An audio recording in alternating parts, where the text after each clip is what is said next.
Que a graça e a paz de nosso bom Deus permaneça conosco, ainda mais nesta manhã e nesse dia. Sejam todos bem-vindos a mais um culto doméstico, lendo a Bíblia de maneira sistemática todos os dias, falando superficialmente sobre o texto lido e orando. Assim é o nosso culto doméstico, e eu te convido para ler, nesta oportunidade, o livro do Êxodo.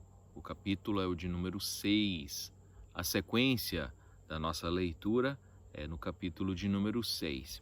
E temos aqui na nossa Bíblia, quando Deus, o Deus de Abraão, de Isaque e de Jacó, encoraja a Moisés. Mediante as dificuldades iniciais da sua vida, Deus apareceu para ele e o confortou, o animou, o encorajou. E nós vamos ler esse texto, também uma parte aqui, dentro do mesmo capítulo 6 de Êxodo, que falam de genealogias. Então leiamos juntos aí a partir do primeiro verso de Êxodo, capítulo 6. Então disse o Senhor a Moisés: agora verás o que hei de fazer a Faraó, porque por uma mão poderosa os deixará ir. Sim, por uma mão poderosa os lançará de sua terra. Essa mão poderosa, acho que todo mundo já entendeu que não é a mão de Faraó, é a mão de Deus. E a mão de Deus é a mão poderosa que faria o povo de Israel sair da escravidão e ir livre. Então, a recusa de Faraó de mandar o povo, de libertar o povo, para o povo ir adorar, deu oportunidade para Deus manifestar uma mão poderosa. E problemas e angústias, tempestades na nossa vida, dão a oportunidade para a mão poderosa de Deus. Pensou nisso? Isso é grandioso. A recusa do inimigo, os problemas, as dificuldades da nossa vida, sejam elas quais forem, está gerando uma situação para a mão de Deus agir. Nós lemos no verso 2: falou mais Deus a Moisés e disse: eu sou o Senhor. E eu apareci a Abraão, a Isaque e a Jacó como o Deus Todo-Poderoso. Mas pelo meu nome, o Senhor não lhes foi perfeitamente conhecido. Pelo meu nome, o Senhor, eu, o Senhor, não lhes fui perfeitamente conhecido. Essa escritura aqui é objeto de controvérsias, porque aqui temos a questão de tradução de nomes, de interpretação de nomes, e aí então vemos em alguns textos Jeová, em alguns textos Elohim, e outros nomes de redenção, por exemplo, El Shaddai. Justamente aqui nesse que é o verso de número 3. Mas deixamos de lado as controvérsias. Deus não foi inteiramente conhecido, outras versões trazem um pouquinho diferente.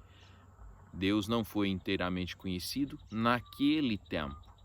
E a gratidão que temos é porque Deus é hoje inteiramente revelado aos que recebem essa luz, inteiramente revelado o seu nome, a unidade de Deus. Então, lá não era inteiramente conhecido, mas hoje sim. A Bíblia é inteira revelada pelo profeta de Deus, traduzida para a nossa linguagem, na língua dos homens, então perfeitamente revelado em sua plenitude, revelado na sua natureza. Então essa é uma parte interessante, até um pouco enigmática, se você ler depressa. O verso 4 diz: e também estabeleci a minha aliança com eles, com o povo, para dar-lhes a terra de Canaã, a terra de suas peregrinações, na qual foram peregrinos. E também tenho ouvido o gemido dos filhos de Israel, aos quais os egípcios fazem servir, e lembrei-me da minha aliança. E desde que o povo começou a orar, Deus começou a agir. E desde que Deus começou a agir, o povo já entrou pelo caminho da libertação. Então necessitava do povo pedir, clamar, suplicar a Deus. E assim é também no dia de hoje. Deus está esperando você dobrar os joelhos e clamar: Senhor, tem misericórdia de mim, me ajude. E aí então Deus disse para Moisés, para Arão: eu tenho ouvido o clamor do meu povo. Eles estão gemendo, estão clamando, sofrendo. E eu estou aqui para lhes dizer: vá, e eu vou libertar a Israel. É glorioso as promessas de Deus sendo repetidas. Na verdade, aqui está sendo repetida. Deus apareceu novamente para dizer as mesmas coisas. E nós, seres humanos, como já dissemos, precisamos ser lembrados. Bem, no verso de número 6, ele disse: portanto, dize aos filhos de Israel: eu sou o Senhor, e vos tirarei de debaixo das cargas dos egípcios, e vos livrarei da servidão, e vos resgatarei com braço estendido e com grandes juízos. Esse é um verso que você poderia marcar para ler de vez em quando Deus tomou lá o passado, falou do presente e fez promessa para o futuro. É o verso de número 6. Vos tirarei no futuro, vos tirarei de debaixo das cargas dos egípcios, vos livrarei. E é glorioso quando você vê uma promessa de Deus para o futuro, porque Deus não esquece suas promessas. Deus cumpre as suas para nós. E eu vos tomarei por meu povo, e serei vosso Deus, e saberei que eu sou o Senhor vosso Deus, que vos tiro de debaixo das cargas dos egípcios. Deus libertador, Deus de paz, Deus que beneficia o seu povo, beneficia aqueles que Ele buscam, que recorrem a Ele. Deus sempre é assim, faz isso para nós.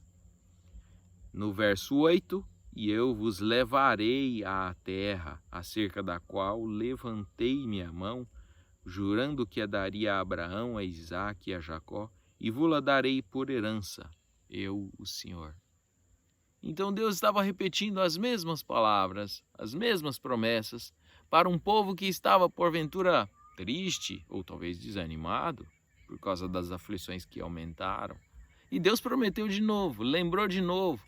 E Deus faz isso sim conosco. Ele frequentemente repete suas promessas e você precisa estar atento para ouvir Deus repetindo suas promessas e com garantia que Ele vai resolver, cumprir suas promessas. Verso 9, e deste modo falou Moisés aos filhos de Israel. Mas eles não ouviram a Moisés por causa da angústia de espírito e da dura servidão. Olha o que a dura servidão e as angústias de espírito podem causar conosco. Muitas vezes impedem a gente de ouvir Deus prometendo a libertação. Pense nisso, meus irmãos. Angústias duras, tribulações pesadas, pode fazer com que o nosso espírito se distancie tanto da promessa de Deus e a gente voltar nossos ouvidos, olhos, os nossos sentidos, enfim, voltar só para a tristeza, ficar olhando só para o cansaço, só para a tribulação, só para a aflição e deixar de ouvir. O povo de Israel deixou de ouvir Moisés por causa das angústias. Quantas vezes as angústias são tantas que o nosso coração perde a esperança. É estranho como isso tudo acontece, né? Nos versos seguintes, nós lemos a partir do 10. Então, a partir do verso 10, mas falou o Senhor a Moisés, dizendo: entra e fala a Faraó, rei do Egito, que deixe sair os filhos de Israel da sua terra. Vai, Moisés, vai diante de Faraó mais uma vez. E disse: deixa ir o meu povo. Então entra e fala a Faraó, rei do Egito, que deixe sair os filhos de Israel da sua terra. Moisés, porém, falou perante o Senhor, dizendo: Eis que os filhos de Israel não me têm ouvido, como, pois, Faraó me ouvirá? Também eu sou incircunciso de lábios. Todavia o Senhor falou a Moisés e a Arão e deu-lhes mandamento para os filhos de Israel e para Faraó, rei do Egito, para que tirassem os filhos de Israel da terra do Egito. Moisés começou a julgar a situação, fazer uma comparação com o que ele estava vendo do próprio povo, que era escravo, que estava precisando de libertação, dizendo: nem eles não ouviram, Senhor. Por que que o Faraó, que é o menos interessado, ouvirá? E o argumento dele, gente, é plausível. O argumento de Moisés para Deus é plausível. Nem o meu próprio povo não ouve. O próprio povo do Senhor não ouve. Por que que Faraó ouvirá? Essa pergunta, é claro que nessa ocasião aqui Deus não respondeu da maneira que deveria. Deus foi complacente, benigno, porque Deus conhece a nossa estrutura. Deus conhece quando a gente duvida e sabe o porquê. Quando a gente recua e se entristece. E a gente deseja derramar só lágrimas, tristezas. Quando as lutas vão ficando tão grandes e as pessoas conseguem te notar como uma pessoa alegre, feliz, mas lá por dentro você carrega uma frustração, uma angústia, e tentar conquistar, tentar vencer e talvez não dar conta. Deus conhece e olhou aquela, vamos dizer, quase uma afronta para Deus. O povo não ouve, por que que Faraó ouvirá?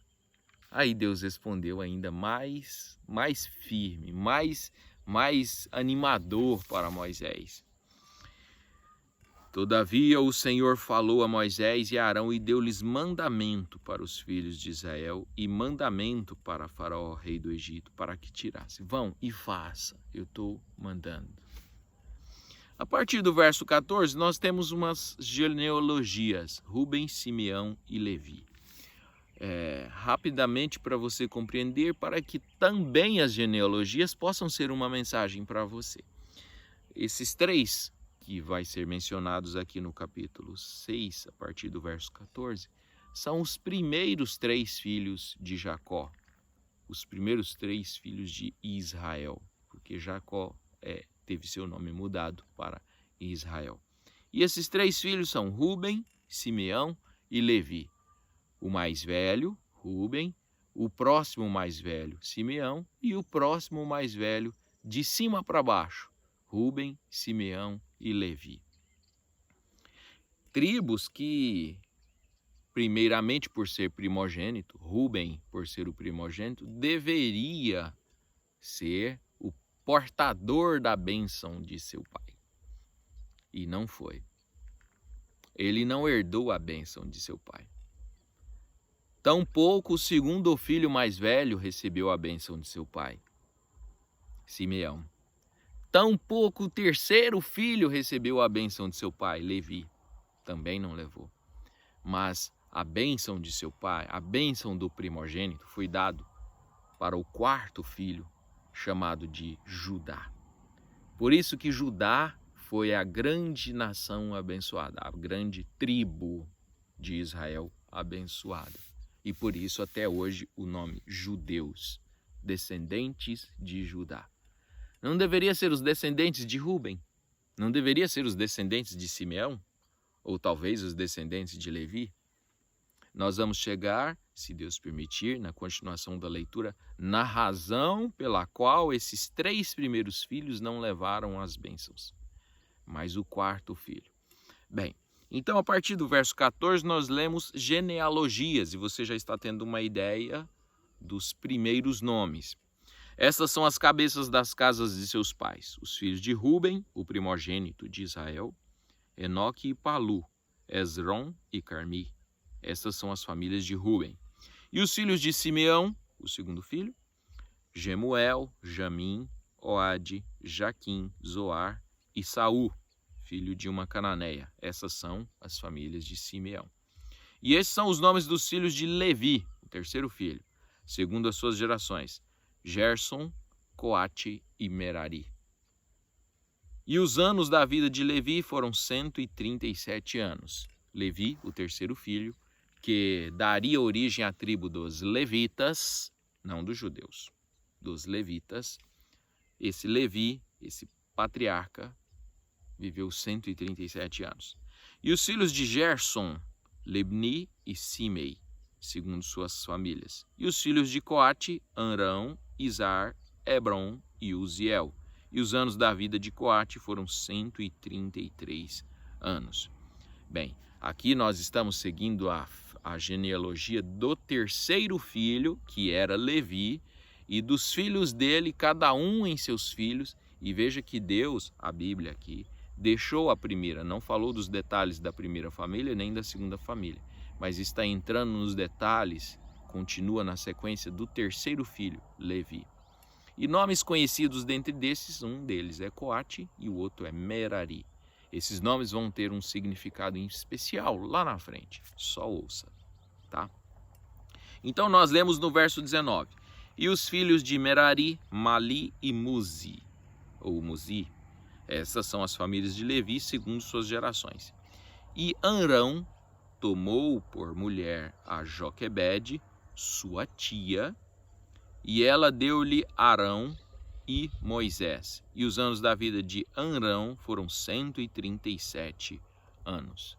Então, por que a Bíblia veio a seguir a descendência do terceiro filho, Levi? Porque estava contando as descendências do líder libertador de Israel, chamado Moisés. Por isso a Bíblia seguiu aqui, nesses versos, a família de Levi. Então aqui nós vemos que a Bíblia disse que Amrão teve 2 filhos. Um deles foi Arão e o outro Moisés. Observe também que a Bíblia omitiu o nome de Miriam, que era uma filha. Mas isso, gente, era costume no Velho Testamento. As filhas não eram contadas. Até por ser uma protagonista da história, ela aparece lá na frente. Mas como descendência, apenas os homens. Por isso a Bíblia disse aqui no verso de número 20, que a sua mulher Joquebede deu a Amrão 2 filhos, Moisés e Arão. No verso 21, e os filhos de Izar, Corá, Nefeg e Zicri. E os filhos de Uziel, Misael, Elzafã e Citri. E Arão tomou por mulher a Eliseba, filha de Aminadab, irmã de Naasson, e ela deu-lhe Nadab, Abiur, Eleazar e Itamar. Também são importantes, porque esses 4 nomes são filhos de Arão e que seriam os sacerdotes. E Moisés desempenharia o papel no futuro, vai desempenhar o papel de libertador, e Arão de sacerdote. E seus 4 filhos seriam os sacerdotes logo após Arão, Arão. Então são 4 nomes, por isso a Bíblia destaca. Deu-lhes o nome de Nadab, Abiú, Eleazar e Itamar. E os filhos de Corá, Assir, Eucana e Abizaf. Essas são as famílias dos coraitas. E Eleazar, filho de Arão, tomou por mulher uma das filhas de Putiel, e ela deu-lhe a Finéias, e estes são os cabeças dos pais dos levitas, segundo as suas famílias. Mas por que a Bíblia está ocupando tempo com essas genealogias? São pessoas que vão aparecer lá na frente. E se nós tivéssemos mais possibilidades aqui na nossa leitura de fazer um gráfico, uma árvore genealógica, nós veríamos esses nomes aparecer novamente. Os 4 filhos de Arão e agora um dos sobrinhos chamado Finéias. Finéias vai aparecer lá como um que protagonizou uma história não muito boa dentro de Israel. Então tem uma razão desses nomes estarem aqui. E estes são, verso 26, e estes são Arão e Moisés, aos quais o Senhor disse: tirai os filhos de Israel da terra do Egito, segundo seus exércitos. Esses são os que falaram a Faraó, rei do Egito, para que tirasse do Egito os filhos de Israel. Esses são Moisés e Arão. Então mostrou de onde vinha Moisés, de onde vinha Arão.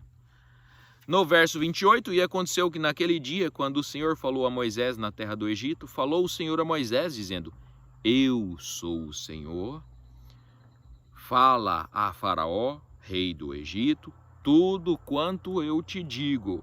E então disse Moisés perante o Senhor: Eis que eu sou incircunciso de lábios. Como, pois, Faraó me ouvirá?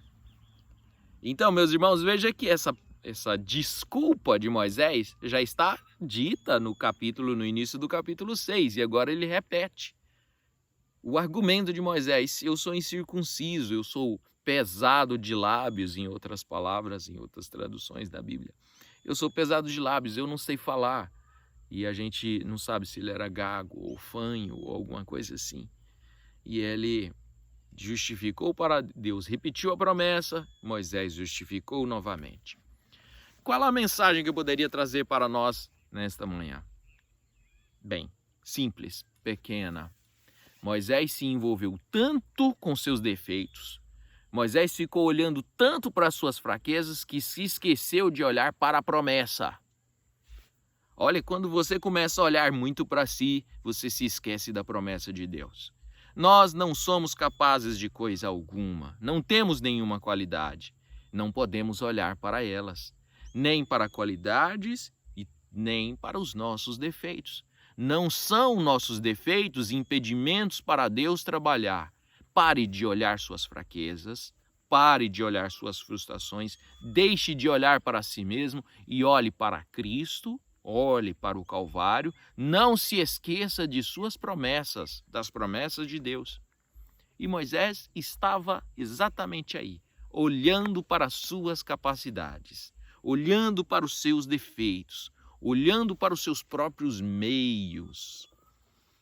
E quando ele começou a olhar para seus defeitos, suas capacidades, suas limitações, ele deixou de olhar para Deus. Assim aconteceu com vários homens na Bíblia. Quando eles pararam de olhar de Deus, para a promessa, e começaram a olhar para si, o fracasso começou a aproximar. Veja Pedro lá quando andou por cima das ondas do mar. Quando ele desviou os olhares de Cristo e olhou para as ondas, olhou para o tamanho das dificuldades, porque ondas representam isso. Problemas todos. Ele começou a afundar. Mas quando ele olhou para Cristo e clamou para Cristo, Jesus o salvou. Então, não se esqueça da promessa de Deus. Esta é uma boa mensagem. Não se esqueça do envio de Deus. Não se esqueça das promessas, para quem Ele é. Se olhamos para nós, não vemos nenhuma condição de nos salvarmos. Mas se nós olharmos para Cristo, não vemos possibilidade de fracassar. Guarde isso no seu coração e Deus te abençoou. Vamos orar? Senhor nosso Pai, pedimos ao Senhor uma bênção especial para todos quantos se sentem nesse momento enfraquecidos por causa das lutas da vida. O meu pedido humilde, Senhor, nos fortalece, nos capacita, Senhor, pois somos teus filhos, chamados para a vitória. Nos dá a convicção do chamado do Senhor, o predestino do Senhor. Ajuda meus irmãos, ó Pai, e nos dá um dia abençoado, nos livra dos males nesse dia, Senhor, nos guarda todos os instantes até a hora do arrebatamento, livra-nos do mal, Senhor. Em nome de Jesus Cristo, encomendamos nossas vidas ao Senhor, nos livra dos acidentes, das doenças, do mal, enfim, do mal desse dia, e nos ajude a viver uma vida digna do Evangelho. Em nome de Jesus Cristo, teu Filho amado. Amém, Senhor. Amém. Deus abençoe a todos, tenham um bom dia com Jesus e até amanhã, na continuação, lendo o próximo capítulo. Vamos ser ainda mais abençoados.